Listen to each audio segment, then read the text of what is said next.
Inna ad-dina 'indallahil Islam.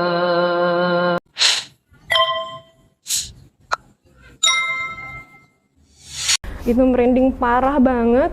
Berarti tandanya Allah ngasih kabar gitu, Wak. Dan ternyata memang dia adalah orang yang sudah berkeluarga. Dan benar.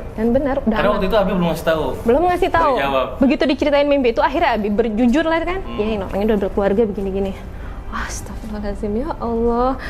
Gak ada pilihan lain gitu ya. Nah ini mesti hati-hati. Hati-hati. Jadi kayaknya sih ini nih beliau yang sudah meninggal sekarang ya. Oh, udah orangnya? Udah meninggal. Beliau itu kayaknya menikah tuh karena diolok-olok sama temen-temennya. Orang sukses, dosa punya istri cuma satu mah. Zolim digitu-gituin katanya. Iya. Sampai di suatu titik saya bener-bener capek banget kan. Akhirnya di situ saya bilang gini, ya Allah, mulai saat ini engkau gak usah ikut-ikut lagi dalam hidup aku. Gak usah ikut-ikutan lagi lah. Allah, aku sholat sekedar ya sholat menghadap Allah, selesai. Habis itu kebahagiaan, jalan hidup itu semua aku yang nentuin. Allah nggak usah ikut-ikutan lagi dalam kebahagiaan jalan hidup aku. Itu aku yang nentuin gitu. Nggak mau melibatkan Allah lagi dalam kehidupan. Berada di tempat seorang wanita yang sangat inspiratif, yang mungkin sebagian dari Anda tidak begitu mengenalnya, dan saya banyak belajar dari beliau ya. Kenapa? Karena ada karya yang ditulis ya. Kenapa saya tahu? Karena ada karya yang ditulis. Dan saya mempelajari kisah hidupnya, termasuk saya juga mengenal seorang suaminya ya, dan saya banyak dapat pelajaran. Siapa dia? Kita langsung aja kita sapa. Namanya adalah Nusaibah Az-Zahra. Assalamualaikum warahmatullahi wabarakatuh. Waalaikumsalam warahmatullahi wabarakatuh. Baik. Baik, alhamdulillah ya. Nah, Teh, kita langsung aja Teh ya. Nah, ini saya tuh jujur Teh ya. Kalau saya mengenal Teh itu awalnya itu hanya sekedar istrinya dari seorang Reza Randy ya, founder ataupun trainer dari Pola Pertolongan Allah yang mungkin bukunya juga kemana-mana gitu. Iya. Tapi pada saat saya mengenal lebih jauh, pada saat dulu pernah saya melakukan spiritual journey bareng Teteh dan lain-lain, pas baca buku ini bukunya ini karya beliau ya. Saya justru malah mengambil pelajaran lebih jauh dari itu gitu. Makanya saya pengen angkat nih gitu kan. Karena seperti yang mungkin kita juga ketahui, di setiap episode Hadijah Masa Kini itu selalu ada pelajaran yang berharga dari sosok wanita inspiratif. Nah, hari ini kita akan gali-gali ya dari seorang Nusaibah ini, apa yang bisa kita gali, apa yang kita bisa ambil, kita lihat ya. Nah, Teteh, ini karya Teteh kadang-kadang ya? Iya, betul. Buku Perjalanan Pembuktian Cinta ini karya Teteh, dan saya alhamdulillah, saya jujur Teh, saya jarang baca novel ya. Saya jarang baca buku emosional ya. Tapi kalau udah temen yang yang nggak terlupa itu mungkin masa-masa saya benar-benar nggak punya pegangan sama sekali ya. Nggak punya pegangan tuh maksudnya dalam kondisi lagi hamil, terus harus meninggalkan pesantren, padahal lagi pengabdian ya di sana waktu itu. Konsekuensi sih sebenarnya, karena memang kalau di sana tuh nggak boleh dalam kondisi menikah gitu. Nah, pengabdian udah tinggal tahun terakhir, tinggal setengah tahun lagi, harus keluar dari sana dan nggak ada tempat tinggal. Jadi saya sama keluarga itu di dalam mobil, keliling, tidur kalau malam tuh udah di pom bensin di dalam mobil, dalam kondisi hamil. Waktu itu saya bertanya-tanya sih, duh ya Allah, kok hidup kok jadi kayak begini? Sama sekali belum pernah ngalamin kondisi yang perubahan yang drastis itu. Jadi emang lumayan menggoncang jiwa ya, menggoncang jiwa. Tapi alhamdulillah di situ malah jadi nemuin Allah sih. Yang sebelumnya mungkin ibadah sekedar-sekedarnya itu jadi berasa banget. Nah, pas di situ itu. Nah, tadi Teh, mungkin juga teman-teman perlu tahu. Tadi kan Teteh bilang pesantren ya, pesantren gitu. Berarti selama ini Teteh hidup di pesantren, jarang keluar. Karena mungkin ini ya, saya dulu orang pesantren teman-teman ya, jadi saya tahu gitu ya, dunia pesantren itu sangat berbeda dengan dunia luar gitu. Nah, bagaimana pengalaman Teteh pada saat pertama kali keluar dari pesantren terus ngeliat hidupan nyata kayak begini, apalagi tadi kan momen sangat emosional, itu gimana? Kaget sih, soalnya di pesantren kan apa-apa udah disediain ibaratnya ya, kita tinggal belajar aja. SMP, SMA, pesantren, keluar dari pesantren Husnul Khatimah di Kuningan, lulus SMA, masuk lagi pesantren tahfiz. Nah di situ jadi total 8 tahun lah ya. Tiba-tiba keluar harus dengan cara yang seperti itu. Kaget luar biasa sebenarnya. Kaget, Kalau udah baca bukunya paham sih. Kenapa nikah dalam kondisi hamil kok malah harus keluar dari sana gitu. Itu pasti teman-teman juga bertanya-tanya. Bertanya-tanya kan? Baca bukunya. Nah, menarik ya. Tadi ya ketika misalkan berarti Teteh hidup dari pesantren ke pesantren ya. Dari pesantren ini keluar tambah lagi untuk hafalan dan lain-lain. Itu bisa nggak diceritakan? Itu maksudnya gimana kok tiba-tiba tadi punya anak? Ini kan pasti banyak episode yang di skip gitu ya. Terskipnya banget. Tiba-tiba punya anak terus keluar itu gara-gara apa gitu. Panjang nih kalau ceritain. Enggak apa-apa. Kita skip nanti kita potong-potongnya. Oke, jadi waktu itu pas banget ya baru selesai hafalan sekitar tahun 2010. 2010 berarti sekitar 9 tahun yang lalu ya? Iya, usia 19 tahun waktu itu. Baru banget selesai hafalan, lagi semangat-semangatnya pengen jadi punya cita-cita pengen jadi penghafal Quran sejati istilahnya. Gak cuma sekedar ngafal tapi emang beneran bisa mempraktekannya. Begitu ditekadkan kayak gitu, langsung banget ujiannya. Sakit kan? Waktu itu sakit. Rencananya pengen ambil kedokteran selesai lulus dari pesantren. Jadi kita belajar, mungkin belajarnya terlalu ekstrim. Sakit lah waktu itu, tipes sampai 1 bulan full. Nggak bisa ngapa-ngapain lah. Nah selesai sembuh sakit yang paling parah yang pernah saya alamin waktu itu. Di pesantren. Cuma karena memang orang tua saya tinggalnya di pesantren, pengajar di pesantren tersebut. Ya. Jadi kalau saya di tahfiznya, orang tua saya Abi sih ngajar di SMP-nya, SMP SMA-nya. Nah, jadi rumahnya di dekat pesantren. Iya. Saya di rumah dirawatnya waktu itu. Nah, setelah selesai sakit, pas banget selesai sakitnya itu saya lagi ulang tahun yang ke-20 waktu itu. Ulang tahun yang ke-20. Adik saya ngasih hadiah gitu lah ya, mau makan apa gitu. Wah, tumben gitu ya, soalnya nggak gitu biasanya. Tumben, ya yang apa aja lah terserah Abi gitu kan. Udah kayak gitu tiba-tiba ngomongin tentang laki-laki gitu ya. Seumur umur kayak nggak pernah ngomong itu. Wah, apa nih dalam hati tuh udah mulai bertanya-tanya kan. Wah, kayaknya mau nyampein sesuatu nih. Disebutin lah tentang sosok pria, katanya dia ini Abi tuh pinter ininya apa sih namanya direct selling tuh. Wah, orang kena banyak gitu ya. Saya juga lagi diituin gitu ya. Terus dia bilang, ini orang soleh, dia punya bisnis begini, hebat, dia punya peran untuk Islam, peran untuk Islam itu banyak banget. Jadi walaupun dia pebisnis hebat, dia malah makin gak melupakan Allah intinya gitu. Kataku, wah orang hebat kayak gini. Ini yang gue cari. Iya, disebutin ya kan dalam hati, wow gitu ya. Boleh nih. Boleh. Tapi pas dilanjutin terus ceritanya, katanya punya bisnis umroh haji, punya bisnis batu bara segala macam. Kok kayaknya nggak mungkin orang kayak gini gitu.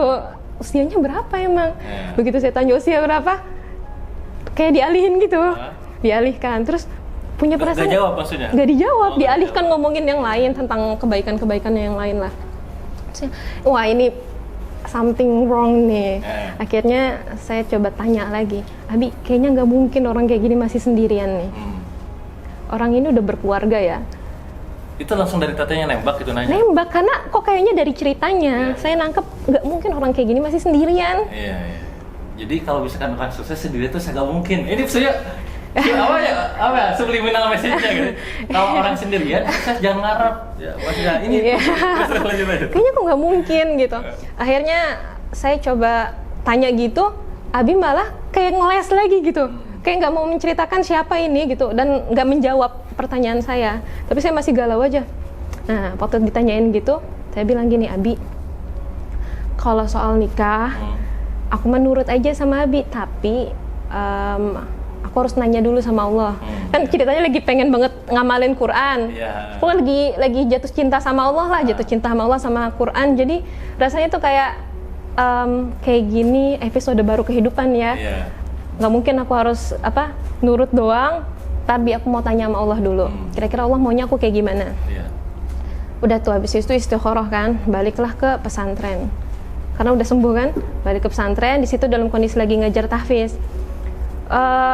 Di sana istikharah, setiap kali istikharah yang namanya tiap 24 jam ya barengan sama Quran, itu tuh kayak apa ya? Ayat yang keluar tuh? Kayak ada semacam gitu. Kayak tanda-tanda lah gitu. Iya, tanda-tanda dan itu berurutan. Kalau cuma sekali 2 kali mah anggaplah itu mungkin kebetulan gitu ya. Iya. Ini berkali-kali dan Abi masih terus melancarkan pengenalannya kan. Ini orangnya begini, orangnya gini, dan akhirnya dikasih tahu juga. Bukan dikasih tahu. Suatu hari habis istikharah itu, kok tiba-tiba keingatan sama mimpi. 3 bulan sebelum Abi ngabarin soal ini. Oh, sebelum itu pernah mimpi gitu? Ya, pernah mimpi. Mimpi menikah, mau akad gitu di dalam sebuah masjid yang luas. Ada 2 pelaminan. Satu pelaminan warna ungu, udah ada orangnya duduk di sana. Yang satu pelaminan putih, masih kosong. Dan saya baru mau akad di bawah. Oh, berarti itu pelaminan saya. Dalam hati gitu kan. Itu berarti pelaminan saya. Tapi di situ nggak ada ini pengantin pria yang pakai baju putih, itu nggak ada. Adanya pengantin pria pakai baju yang di ungu. Ya, yang itu yang udah ada pasangannya gitu kan. Di situ tuh orang-orang yang hadir tuh nangis semua. Abi juga di situ nangis. Dalam hati, ini kenapa kok mau nikah tapi kok kayaknya nangisnya nangis sedih gitu. Terus kepikiran, loh ini apaan ya, kok kayak gini gitu. Terus di situ ada undangan. Itu masih di mimpi nih ceritanya? Masih dalam mimpi. Ada undangan ada 2 kan, ungu sama warna putih. Di situ yang warna putih ini ada inisial nama, I dan S. Nah, I dan S. I-nya itu kan saya Nusaibah dipanggil Ibah. S-nya ini nama laki-lakinya. Dalam mimpi namanya lengkap. Cuma 1 inisial nama, tapi saya nggak, waktu bangun sampai akhirnya cerita ke Abi, lupa namanya siapa. Tapi ingat kan inisial namanya. Tuh kok tiba-tiba keingatan itu, apa ini sebuah pertanda gitu kan. Waktu itu lagi diajak sama Abi jalan kemana gitu, naik motor. Di jalan tuh tiba-tiba keingatan itu kok langsung merinding parah banget. Dan saya cerita sama Abi, aku tuh ingat mimpi aku beberapa bulan yang lalu. Mimpinya begini-gini. Inisial namanya S bukan? Aku nanya kan belum dikasih tahu. Belum ngasih nama ya? Belum ngasih tahu. Dirahasiakan pokoknya. Inisial namanya S bukan? Katakan gitu kan. Terus dijawab, kamu tahu dari mana? Kalau gitu tanya iya apa enggak? Iya. S bukan. Bener nggak? Ya kamu tahu dari mana? Ya aku kan nanya, orang itu yang ada di dalam mimpi, aku ceritain mimpinya. Abi diem aja waktu pas abis itu tuh. Dan ternyata emang benar namanya, ya inisialnya S cuma satu, nggak ada kan biasa Nusaibah Zahra NA, ya kan? Gue ini udah S. Satu kata. Iya udah itu doang. Itu merinding parah banget. Berarti tandanya Allah ngasih kabar gitu, Pak. Dan ternyata memang dia adalah orang yang sudah berkeluarga. Dan benar. Udah. Karena waktu itu Abi belum ngasih tahu. Begitu diceritain mimpi itu, akhirnya Abi berjujur lah kan. Ya ini orangnya udah berkeluarga begini-gini. Wah, astagfirullahaladzim, ya Allah. Nggak ada pilihan lain gitu ya. Emang nggak ada pilihan lain. Kok kayaknya Abi semantap itu. Abi saya kan ustadz ya istilahnya ya. Guru Sakofa Islam di pesantren, jadi saya percaya banget lah. Tokoh lah buat anaknya juga pilih. Buat saya pribadi termasuk tokoh yang saya kagumin bisa ya. Jadi waktu Abi menyarankan untuk nikah sama ini, emang siapa orang ini? Udah berkeluarga tapi kok Abi malah menjodohkan istilahnya, memperkenalkan, dan kayaknya gak ada pilihan lain ini gitu. Saya satria nggak ada gitu. Makanya saya udah pengen nolak gitu ya, tapi akhirnya ya Allah, aku mau lanjutin istikharah lagi. Aku belum ngasih keputusan di situ mau atau enggak. Kalau misalkan itu aku yang dulu sebelum aku ngafalin Quran, insya Allah kabur. Maksudnya nggak mau gitu ya? Nggak mau. Siapa lah yang mau dijadiin istri kedua? Masalah, makasih banyak lah, kasih banyak gitu. Yang suka banyak Kang, Cia. Yang suka banyak Kang. Maksudnya yang single-single, yang soleh juga banyak. Tapi yang lain berani ke datang ke Abi? Nah itu belum ada sih. Oh belum berani. Ya, mungkin ada tapi nggak dikasih tahu kali ya. Menakutkan kayak Abi ini. Akhirnya dari situ Abi kayak seakan-akan berarti dalam tanda kutip ngasih penawaran gitu ya. Tiba ini nikah sama dia gitu. Iya. Dan istikharah tuh gitu. Dikasih waktu dari mulai ngasih tahu sampai istikharah itu berapa lama tuh? Itu dikasih tahu sekitar Oktober kan. Istikharah pada akhirnya menikahnya itu November, pada akhirnya menikah berarti ceritanya menikah. Ini banyak yang di skip ya, tahu-tahu nikah November, Oktober berarti September, Oktober. Ya, Oktober setahun lagi ya. Oh nikahnya Desember, salah 2 bulan. Berarti berapa ya? 3 bulan. 3 bulan. 3 bulan kan. Itu tuh 3 bulan yang penuh dengan air mata. Jadi abis pulang aku tahu tuh orang udah beneran berkeluarga, sakit Kang. Kambuh lagi tipesnya. Kepikiran gitu kan. Pas Abi ngasih tahu. Pas Abi ngasih tahu dia udah berkeluarga. Aku istikharah lagi. Dan akhirnya Umi tahu kan. Dan Umi nggak tahu kalau dijodohin sama orang udah berkeluarga. Umi marah-marah dong. Tapi nggak cerita ke Umi Nggak cerita. Pas Umi tahu dan Umi kira aku udah nerima gitu kan. Padahal masih dalam proses. Umi marah-marah dan bilang katanya, kamu jadi perempuan punya harga diri dikit dong. Wah itu jelek-jelek ya. Ini ibu sendiri yang ngomong gitu. Aku akhirnya, duh ya Allah ini aku tuh harus kayak gimana, kok kayak gini gitu. Nah sakitlah di pesantren, tiba-tiba ada anak yang udah lama nggak setoran malam, tiba-tiba dia nyamperin aku. Terus selesai sholat istikharah, tiduran kan, tiba-tiba teh boleh nggak mau setoran hafalan sekarang? Ya. Nah pas banget pas istikharah itu aku doa gini, ya Allah tolong kasih keputusan yang sejelas-jelasnya. Keputusan kemarin doa istikharahnya udah sering, ciri-cirinya juga udah ada, tanda-tandanya ke arah iya, tapi penolakannya masih kuat di sini gitu. Duh ya Allah tolong kasih keputusan sejelas-jelasnya. Dan tiba-tiba ada anak yang mau setoran, dia setoran surat Al-Anfal halaman ketiga. Apa tuh ayatnya? Intinya artinya aja ya. Tentang jika engkau meminta keputusan itu telah datang padamu. Menggigil lagi, nangis. Pas dengerin dia merojaah berarti? Ya. Mewek udah. Sampai yang setoran hafalan dia nangis. Ustazah kenapa saya salah? Enggak salah, udah lanjutin gitu. Jadi dia pikir saya nangis karena nih orang padahal bukan karena memang itu artinya pas banget dengan apa yang baru aja saya tanya sama Allah. Kalau kamu minta keputusan itu telah datang padamu. Jika engkau berhenti untuk memusuhi Rasul dan kembali, Allah akan menolongmu. Di situ, aduh ya Allah, astagfirullahaladzim. Ini apa emang harus begini gitu. Sedangkan saya punya obsesi pribadi pengen jadi hambanya Allah yang nurut sama Allah.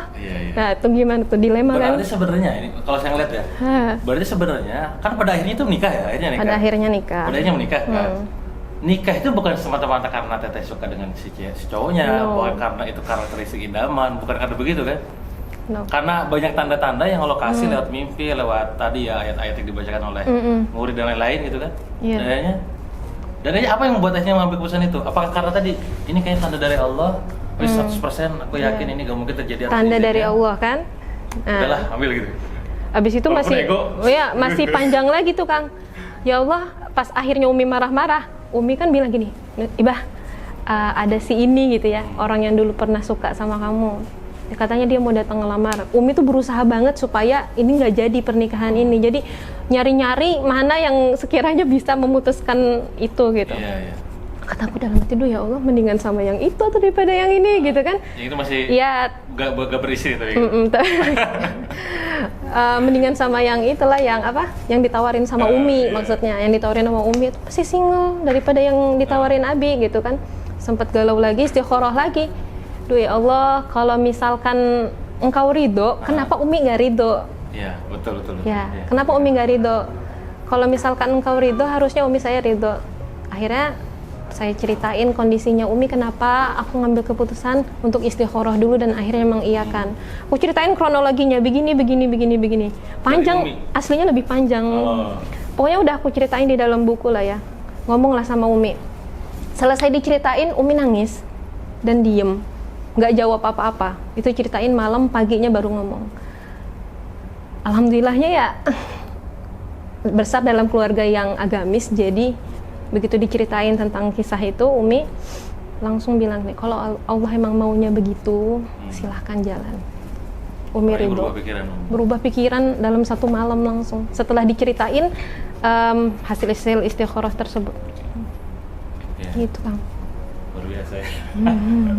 Jadi sebenarnya kalau ngeliat dari keluarga, dari Teh Ibah sendiri bisa dikatakan waktu itu masih ragu dan cenderung gak mau gitu kan? Cenderung gak mau. Dari ayah silakan monggo gitu kan? Malah lebih ke arah mendorong. Gitu. Ibu malah enggak kan, Umi gak mau. Harusnya kalau misalkan tadi kalau ridhonya Allah itu ada di Umi misalkan, kenapa enggak? Harusnya kan Umi setuju gitu. Iya. Tapi akhirnya di akhir berubah dalam satu malam. Iya, begitu diceritain sih. Bukan menceritakan itu bukan mempengaruhi supaya Umi nerima, bukan. Menurut Umi itu gimana? Iya. aku tuh sebenarnya nggak mau, tapi hasilnya begini. Aku harus gimana, kata aku. Iya, iya. Dan akhirnya berarti setelah itu menikah. Dan ada hubungannya tadi bilang di awal pada saat di pesantren akhirnya keluar terus apa tadi bisa dibilang apa ya terlunta-lunta mungkin Terlunta-lunta betul, terlunta-lunta. Keluar terus apa harus di mobil dan segala macam. Iya. Apa hubungannya menikah? Emang pesantren nggak memperbolehkan menikah atau mungkin rada tadi ya? Waduh, masa ini Hafizun? Enggak, bukan karena itu sih. Jadi di pesantren itu pesantren beasiswa, beasiswa Qatar ya. Jadi 3 tahun program, 2 tahun program hafal dan 1 tahun program pengabdian. Itu saya udah masuk 2 tahun setengah, sisa setengah tahun pengabdian. Dan selama waktu itu perjanjian di kontraknya adalah kita tidak boleh menikah. Oh, salah satunya. Ya. Jadi kalau misalkan sampai terjadi pelanggaran kontrak, ya kita harus keluar gitu. Betul. Bahkan mungkin harusnya bayar denda gitu ya. Tapi pesantrennya berbaik hati lah sama saya. Saya nggak